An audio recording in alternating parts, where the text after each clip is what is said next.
ഈ വീഡിയോ കണ്ടപ്പോൾ ഭയങ്കര വിഷമമായി. ഇത് കേരളത്തിലാണോ കേരളത്തിൻ്റെ പുറത്താണോ എന്നറിയില്ല.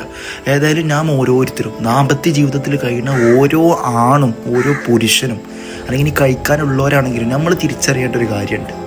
ഓരോ ഭാര്യമാരും സ്വന്തം ഭർത്താവെന്ന് ആഗ്രഹിക്കേണ്ട ഒരു 3 കാര്യങ്ങളുണ്ട്. അത് ചുമ്മാ പറയല്ല. നിങ്ങൾ ദാമ്പത്യ ജീവിതത്തിൽ കഴിയുന്നവരാണെങ്കിൽ ഒന്ന് ഓപ്പണായിട്ട് സ്വന്തം ഭാര്യയോട് സംസാരിച്ച് നോക്ക്. അപ്പോൾ ഓല് പറഞ്ഞു തരും. അത് ഒന്നെന്താ വെച്ചാൽ ബഹുമാനമാണ്, റെസ്പെക്റ്റ്. കല്യാണം കഴിക്കണത് തന്നെ ഭാര്യയെ ക്രൂശിക്കാൻ വേണ്ടിയാണെന്ന് തെറ്റിദ്ധരിക്കണ കുറച്ച് പേരുണ്ട്. നമ്മൾ ആദ്യം മനസ്സിലാക്കേണ്ടത്, നമ്മളൊരാളെ സ്നേഹിച്ച് നമ്മളെ കൂടെ കൊണ്ടുപോരുമ്പോൾ ഓട്ടോമാറ്റിക്കലി നമ്മളിൽ നിന്ന് ഉണ്ടാവേണ്ട ഒരു സാധനമാണ് റെസ്പെക്റ്റ്, ബഹുമാനം എന്നുള്ളത്. ചിലവരെ വിചാരം ഭാര്യയെ ബഹുമാനിച്ചാൽ ആണത്തമില്ലായ്മ, ഒരാണത്തം എന്നുള്ള സാധനം പോകുന്നതാണ്.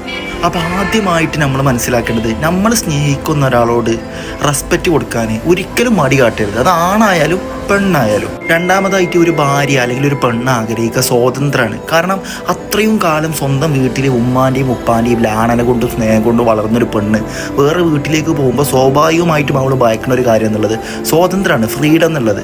അത് ഏറ്റവും കൂടുതൽ അവൾ ആഗ്രഹിക്കുക സ്വന്തം ഭർത്താവിൻ്റെ കയ്യിലാണ്. ആ ഭർത്താവ് തന്നെ ചപ്പക്കൊടുത്തി 4 കൊടുത്ത് അങ്ങനെ ഉണ്ടാവും. അപ്പോൾ ആ കാര്യം വളരെയധികം ശ്രദ്ധിക്കണം.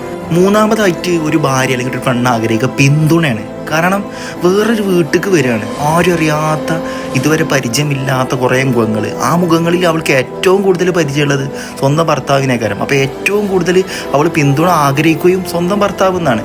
അപ്പോൾ കല്യാണം കഴിഞ്ഞു എന്ന് വിചാരിച്ചിട്ട് ഒരു ഒറ്റപ്പെടൽ എന്നുള്ളൊരു ഫീലിംഗ് ഒരിക്കലും ഒരു ഭാര്യയ്ക്ക് അങ്ങനെ അനുഭവിക്കാത്ത രീതിയിൽ ഭർത്താവ് കൊണ്ടുപോകണം. ഈ 3 കാര്യങ്ങൾ, റെസ്പെക്റ്റ്, ബഹുമാനം, 2 ഫ്രീഡം, സ്വാതന്ത്ര്യം, 3 പിന്തുണ. ഞാനൊരു മുസ്ലിം ആയതുകൊണ്ട് പറയില്ല, എല്ലാ ദാമ്പത്യ ജീവിതത്തിലും കഴിയുന്നവർക്ക് ഏറ്റവും വലിയ മാതൃകയായ റോൾ മോഡൽസ് ആയിരുന്നു ഫാത്തിമ ബീവിയും അലി റളിയല്ലാഹു അൻഹു. കാരണം പ്രവാചകൻ്റെ മകൾക്ക് എത്രയോ കല്യാണ ആലോചനകൾ വന്നിട്ടുണ്ട്. എന്നിട്ടും പ്രവാചകന് കൊണ്ടുപോയി കൊടുക്കണ പട്ടിണി എന്ന് പറഞ്ഞാൽ അങ്ങനത്തെ ഒരു പട്ടിണി ഒന്നും ആരും അനുഭവിച്ചിട്ടുണ്ടാവില്ല.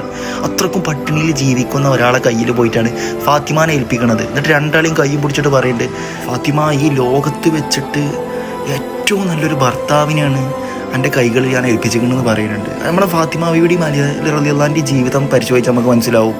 ഒരാൾക്ക് വിഷമം ഉണ്ടാകുമ്പോൾ മറ്റാളും വിഷമത്തിലായിരുന്നു, ഒരാൾക്ക് സന്തോഷം ഉണ്ടാകുമ്പോൾ ആ സന്തോഷത്തിൽ മറ്റാളും പങ്കുചേർന്നു. ഓരോ ദാമ്പത്യ ജീവിതത്തിൽ കഴിയുന്ന ഓരോ ഭർത്താവും ഭാര്യമാരും അതുപോലെ ആയിരിക്കണം. സന്തോഷം വരുമ്പോൾ അവളുടെയോ അവൻ്റെയോ സന്തോഷത്തിൽ പങ്കുചേരുക, വിഷമം വരുമ്പോൾ 2 ആളും അതിലെന്താവുക, അതിൻ്റെ പരിഹാരങ്ങൾ കണ്ടെത്തുക. ഇൻഷാ അല്ലാഹ്.